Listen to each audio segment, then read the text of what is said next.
1 Samuel. Chapter 15. Samuel also said unto Saul, The Lord sent me to anoint thee to be king over his people, over Israel. Now therefore hearken thou unto the voice of the words of the Lord. Thus saith the Lord of hosts, I remember that which Amalek did to Israel, how he laid wait for him in the way, when he came up from Egypt.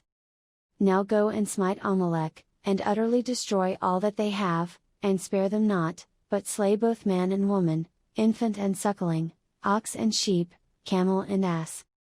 And Saul gathered the people together, and numbered them in Telaim, 200,000 footmen, and 10,000 men of Judah. And Saul came to a city of Amalek, and laid wait in the valley.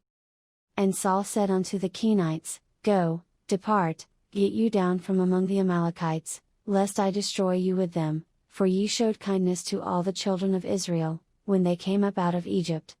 So the Kenites departed from among the Amalekites. And Saul smote the Amalekites from Havilah until thou comest to Shur, that is over against Egypt. And he took Agag the king of the Amalekites alive, and utterly destroyed all the people with the edge of the sword. But Saul and the people spared Agag, and the best of the sheep, and of the oxen, and of the fatlings, and the lambs, and all that was good, and would not utterly destroy them, but everything that was vile and refuse, that they destroyed utterly. Then came the word of the Lord unto Samuel, saying, It repenteth me that I have set up Saul to be king, for he is turned back from following me, and hath not performed my commandments. And it grieved Samuel, and he cried unto the Lord all night.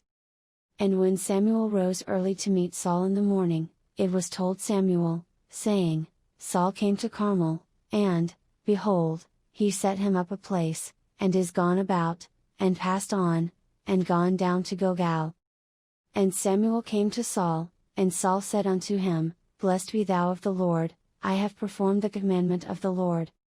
And Samuel said, What meaneth then this bleating of the sheep in mine ears, and the lowing of the oxen which I hear?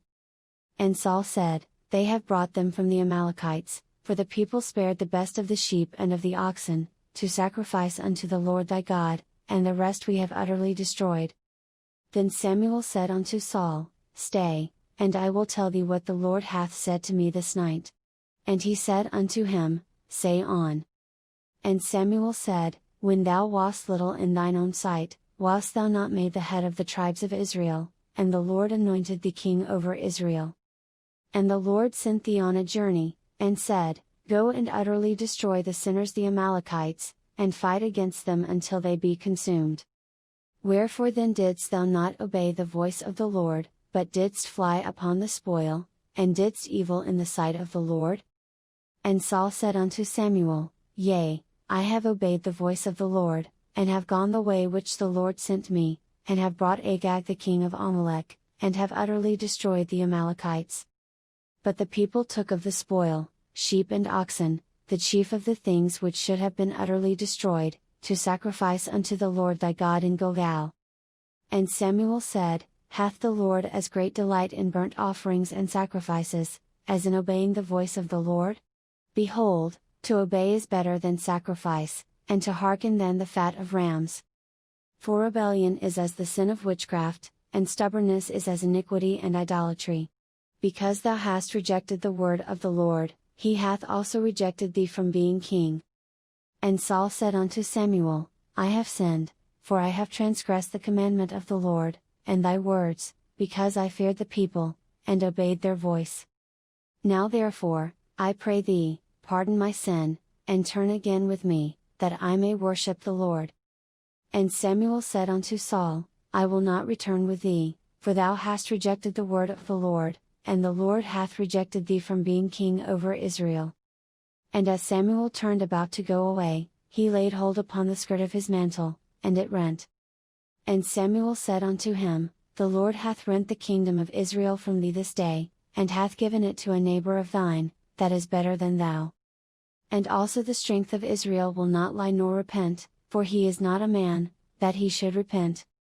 Then he said, I have sinned, yet honor me now, I pray thee, before the elders of my people, and before Israel, and turn again with me, that I may worship the Lord thy God.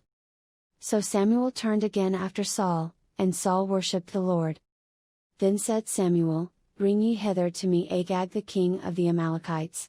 And Agag came unto him delicately. And Agag said, Surely the bitterness of death is past. And Samuel said, As thy sword hath made women childless, so shall thy mother be childless among women. And Samuel hewed Agag in pieces before the Lord in Gilgal. Then Samuel went to Ramah, and Saul went up to his house to Gibeah of Saul. And Samuel came no more to see Saul until the day of his death. Nevertheless Samuel mourned for Saul, and the Lord repented that he had made Saul king over Israel.